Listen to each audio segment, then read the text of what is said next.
بسم اللہ الرحمن الرحیم۔ اللہ کے نام سے شروع کرتے ہیں جو بہت بڑا مہربان اور نہایت رحم کرنے والا ہے۔ محترم ناظرین، اگر آپ اپنی زندگی میں دولت کی فراوانی، خوشیاں اور سکون چاہتے ہیں تو بس دو چیزوں کا صدقہ دینا اپنی عادت بنا لیں۔ یہ صدقہ آپ کی زندگی میں ایسی تبدیلیاں لائے گا کہ آپ کا رزق بڑھنے کے ساتھ ساتھ آپ کے گھر سے پریشانیاں، بندشیں اور بیماریاں ختم ہو جائیں گی۔ آپ کے گھر میں خوشیاں ہی خوشیاں ہوں گی اور دولت کی بارش ہوگی۔ یہ یاد رکھیں کہ صدقہ دینے کے لیے آپ کا امیر ہونا ضروری نہیں، آپ کا مالدار ہونا ضروری نہیں۔ ابھی آپ صدقہ دیں، بلکہ ایک غریب شخص بھی آسانی سے صدقہ دے کر اپنی تقدیر بدل سکتا ہے۔ تو ویڈیو کو آخر تک دیکھیں، کیونکہ آج ہم آپ کو 3 ایسے صدقوں کے بارے میں بتائیں گے جو آپ کی تقدیر بدل دیں گے۔ صرف 2 صدقے دینے سے آپ کی تقدیر اور قسمت ایسے بدلے گی کہ آپ کو خود یقین نہیں آئے گا۔ آپ کی زندگی سے غربت کا خاتمہ ہوگا اور آپ کے رزق میں اتنی تیزی سے اضافہ ہوگا کہ آپ حیران رہ جائیں گے۔ آپ کو یہ جان کر خوشی ہوگی کہ ان صدقوں کو دینے کے لیے نہ تو آپ کو زیادہ پیسوں کی ضرورت ہے اور نہ ہی دولت مند ہونا ضروری ہے۔ اگر آپ ایک غریب شخص بھی ہیں تب بھی آپ ان صدقوں کو دے سکتے ہیں۔ یاد رکھیں کہ ہمارے جسم میں تقریباً 360 جوڑ ہیں اور ان تمام جوڑوں پر ہر دن صدقہ دینے کا حکم ہے۔ حضرت ابو ہریرہ رضی اللہ تعالیٰ عنہ سے مروی ہے کہ نبی کریم صلی اللہ علیہ وآلہ وسلم نے فرمایا، ہر روز انسان کے ہر جوڑ پر صدقہ واجب ہے۔ اس حدیث سے ہمیں سیکھنے کو ملتا ہے کہ ہر دن ہم پر ہر جوڑ کا صدقہ واجب ہوتا ہے، لیکن کتنے لوگ ہیں جو اس صدقے کو دیتے ہیں؟ اکثر ہم تب ہی صدقہ دیتے ہیں جب ہمیں کوئی بڑی پریشانی یا بیماری، مصیبت آتی ہے۔ یہ صدقہ نہ دینے کی وجہ سے ہماری زندگیوں میں مشکلات، پریشانی اور رزق کی تنگی آتی ہے۔ صدقہ دینے سے زندگی میں خوشیاں اور سکون آتا ہے۔ صدقہ ایک ایسا ذریعہ ہے جس سے اللہ کی رحمت ہم پر نازل ہوتی ہے اور ہماری تقدیر بدل جاتی ہے۔ ایک واقعہ سنیں، ایک غریب شخص تھا جس کی زندگی میں کافی مشکلات آئیں۔ وہ ہمیشہ یہ سوچتا تھا کیسے اپنے حالات بدل سکتا ہوں۔ پھر ایک دن اس نے فیصلہ کیا کہ وہ اللہ کی رضا کے لیے صدقہ دے گا۔ اس نے ایک چھوٹے بچے کو روٹی دے کر اس کی مدد کی۔ اس ایک عمل کے بعد اس کی زندگی میں اتنی بڑی تبدیلی آئی کہ اس کے حالات بہتر ہو گئے، اس کا رزق بڑھ گیا اور خوشحال ہو گیا۔ اس واقعے سے ہمیں یہ سبق ملتا ہے کہ صدقہ دینے سے اللہ کی برکات نازل ہوتی ہیں اور تقدیر بدل جاتی ہے۔ اب ہم آپ کو بتائیں گے کہ وہ 3 صدقے جو آپ کی زندگی بدل سکتے ہیں۔ آپ صرف 2 صدقے بھی دینا شروع کر دیں اور آپ دیکھیں گے کہ کس طرح اللہ کی رحمت آپ کی زندگی میں نازل ہوتی ہے۔ لیکن اس سے پہلے اسلامی تعلیم کی روشنی میں صدقے کے بارے میں کچھ باتیں جاننا بہت ضروری ہیں، تاکہ آپ کو یہ سمجھ آ سکے کہ صدقہ کیا ہے، کیوں دیا جاتا ہے اور اس کے فائدے کیا ہیں۔ اسلامی تعلیمات کے مطابق صدقہ نہ صرف مالی طور پر مدد دینے کا عمل ہے، بلکہ یہاں ایک وسیع اور جامع عمل ہے جس میں انسانیت کی خدمت اور اللہ کی رضا کو حاصل کرنا مقصد ہوتا ہے۔ نبی کریم صلی اللہ علیہ وآلہ وسلم نے ہمیں بتایا کہ صدقہ کرنے سے نہ صرف ہماری زندگی سے مصیبتیں اور بیماریوں کا خاتمہ ہوتا ہے، بلکہ یہ ہمارے رزق اور دولت میں بھی برکت لاتا ہے۔ مختلف قسم کی بلائیں جو انسان پر آتی ہیں، جیسے بیماریاں، حادثات یا رزق کی تنگی، صدقے سے دور ہو جاتی ہیں۔ صدقے میں مال خرچ کرنا شامل نہیں ہے، بلکہ بہت سے اور طریقے بھی ہیں جن سے آپ صدقہ دے سکتے ہیں۔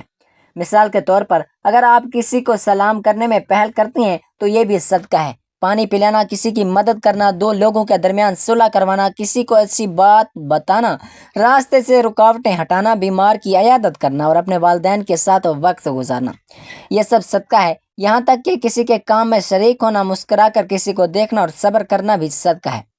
حضرت ابو ہریرہ رضی اللہ تعالیٰ عنہ سے روایت ہے کہ ایک شخص نے رسول اللہ صلی اللہ علیہ وآلہ وسلم سے سوال کیا کہ کون سا صدقہ افضل ہے؟ تو نبی کریم صلی اللہ علیہ وآلہ وسلم نے فرمایا، سب سے افضل صدقہ وہ ہے جو انسان اپنی حالت میں تندرست ہو، جبکہ اس کے پاس دولت کی کمی ہو اور وہ عیش و عشرت کی خواہش رکھتا ہو اور محتاج کا خوف بھی ہو۔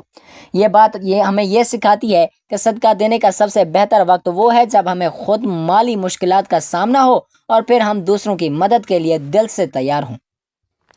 حضرت محمد صلی اللہ علیہ وآلہ وسلم نے فرمایا کہ سب سے بہترین صدقہ وہاں ہے جو انسان اپنی کمائی میں سے دوسروں کو دے، اور سب سے بہترین صدقہ وہاں ہے جو انسان اپنی زبان سے دے، جس کے ذریعے وہ دوسروں کی مدد کرے، غم بانٹے، اپنے مسلمان کے غم بانٹے، اپنے مسلمان بھائیوں کو فائدہ پہنچائے۔ اس کے علاوہ حضرت علی رضی اللہ تعالیٰ عنہ نے فرمایا، سب سے بہترین صدقہ وہ ہے جو آپ اپنے رشتہ داروں کو دیں، کیونکہ رشتہ داری میں صدقہ دینا نہ صرف ان کے لیے فائدہ مند ہوتا ہے بلکہ آپ کی اپنی زندگی میں بھی برکت لاتا ہے۔ امام جعفر صادق کا کہنا ہے کہ سب سے بہترین صدقہ وہاں ہے جو پیاسے دل کو ٹھنڈا کرنے کے لیے پانی پلانے سے کیا جائے، یعنی صدقہ دینے کے بہتر طریقے ہیں اور ہر طریقے میں ایک نیک عمل شامل ہوتا ہے۔ حضرت موسیٰ کاظم علیہ السلام نے فرمایا سب سے بہترین صدقہ وہ ہے جو انسان کمزور کی مدد کرے، کیونکہ کمزور کی مدد کرنا انسان کے دل میں محبت اور اخلاص پیدا کرتا ہے۔ آخری بات یہ ہے کہ نبی کریم صلی اللہ علیہ وآلہ وسلم نے فرمایا جو شخص صدقہ نہیں دیتا وہ کبھی بھی اپنی زندگی میں خوش اور آزادی نہیں پا سکتا، کیونکہ اللہ کی مدد اور برکت اسی وقت انسان کے ساتھ ہوتی ہے جب وہ دوسروں کی مدد کرتا ہے۔ محترم ناظرین، آج ہم آپ کو 3 صدقوں کے بارے میں بتانے جا رہے ہیں جنہیں آپ اپنی روزمرہ کے معمول میں شامل کر کے دیکھیں۔ ان صدقوں کو دینے کے ساتھ دن کے اندر آپ اپنی آنکھوں سے ان کے کرشمے اور معجزات دیکھیں گے۔ جو شخص ان میں سے 2 صدقوں کو بھی جاری رکھتا ہے اس کی زندگی میں رزق اور دولت کی کبھی کمی نہیں ہوتی۔ پہلا صدقہ یہ ہے کہ کسی بھی چوپائی جیسے بلی، کتا، گائے، بکری کو کھانا یا پانی دینا۔ آپ کو بس یہ دھیان رکھنا ہے کہ آپ یہ صدقہ کسی ایسے جانور کو دیں جو آپ کی ملکیت میں نہ ہو۔ دوسرا صدقہ جمعرات والے دن کسی بھوکے کو کھانا کھلانا اور رزق کی مشکلات سے چھٹکارا پانے کا ذریعہ ہے۔ جب آپ دوسروں کی مدد کرتے ہیں تو اللہ تعالیٰ آپ کے کاموں میں آسانیاں پیدا کرتا ہے اور آپ کی زندگی میں رزق کی کمی نہیں رہتی۔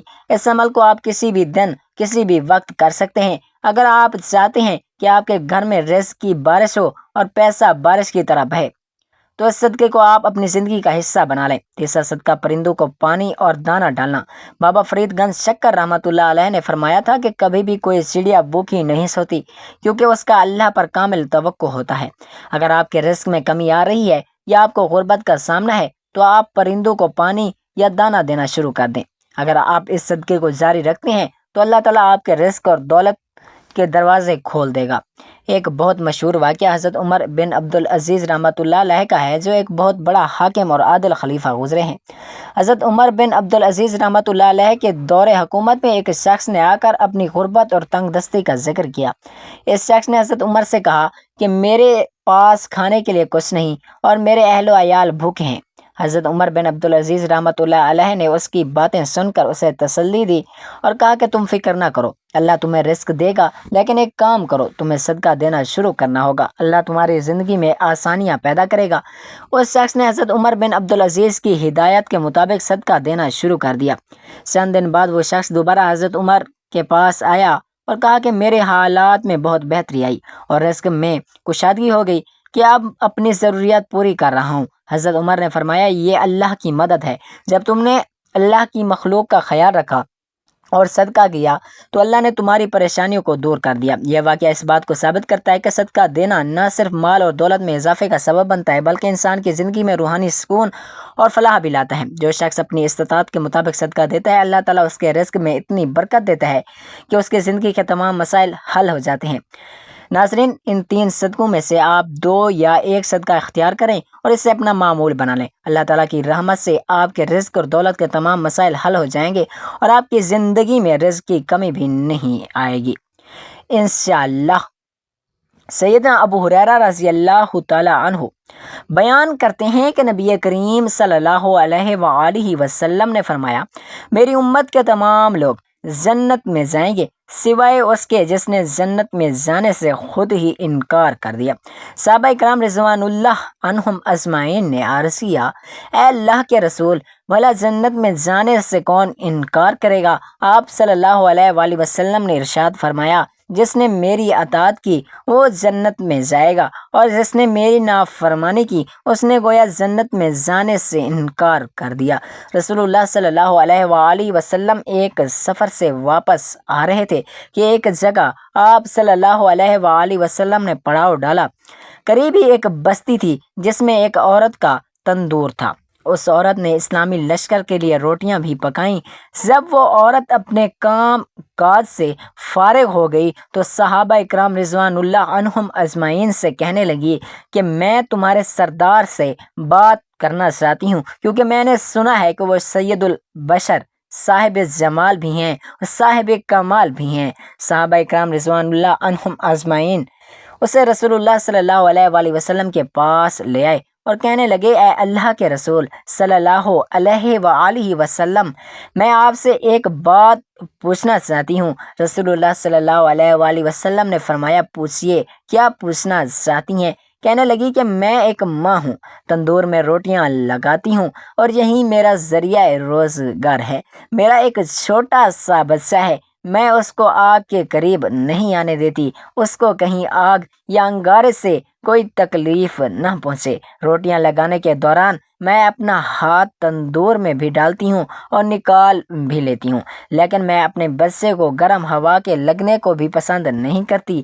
میں نے سنا تھا کہ ساری دنیا کی ماؤں کی محبتوں کو جمع کر دیا جائے تو اس سے 70 گنا زیادہ بندوں سے اللہ تبارک و تعالی محبت کرتے ہیں۔ اگر سچ میں ایسا ہی ہے تو اللہ تبارک و تعالیٰ اپنے بندے کا جہنم میں جانا کیسے پسند فرمائیں گے؟ حدیث پاک میں آتا ہے کہ جس کا مفہوم کچھ اس طرح سے ہے۔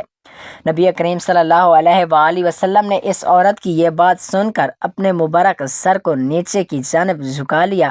آپ کے مبارک آنکھوں میں آنسو آنے لگے، آپ روتے رہے حتیٰ کہ جبرائیل علیہ السلام اللہ تبارک و تعالیٰ کا پیغام لے کر آپ کے پاس آئے۔ میرے محبوب، ان کو بتا دیں کہ اللہ تبارک و تعالیٰ ان پر ظلم نہیں کیا، انہوں نے اپنی جانوں پر خود ظلم کیا، اپنے پاؤں پر خود ہی کلہاڑی ماری ہے، کیونکہ اللہ تبارک و تعالیٰ تو یہی چاہتا ہے کہ یہ لوگ جہنم اور اس کی آگ سے بچ جائیں، لیکن یہ بات ہے کہ توبہ نہیں کرتے، توبہ کی جانب آتے ہی نہیں، بلکہ اپنے رب کی بات ماننے کے بجائے شیطان کی مانتے پھرتے ہیں اور توبہ کو ضائع کرتے ہیں اور بھول جاتے ہیں۔ توبہ تو اپنے عمل کی وجہ سے جہنم میں جائیں گے۔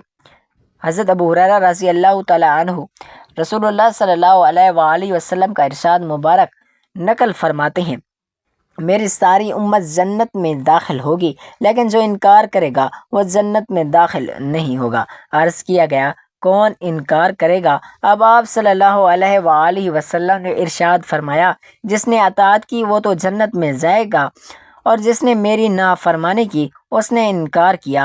حضرت جابر رضی اللہ تعالیٰ عنہ بیان فرماتے ہیں کہ چند فرشتے نبی کریم صلی اللہ علیہ وآلہ وسلم کی بارگاہ میں حاضر ہوئے، آپ سو رہے تھے۔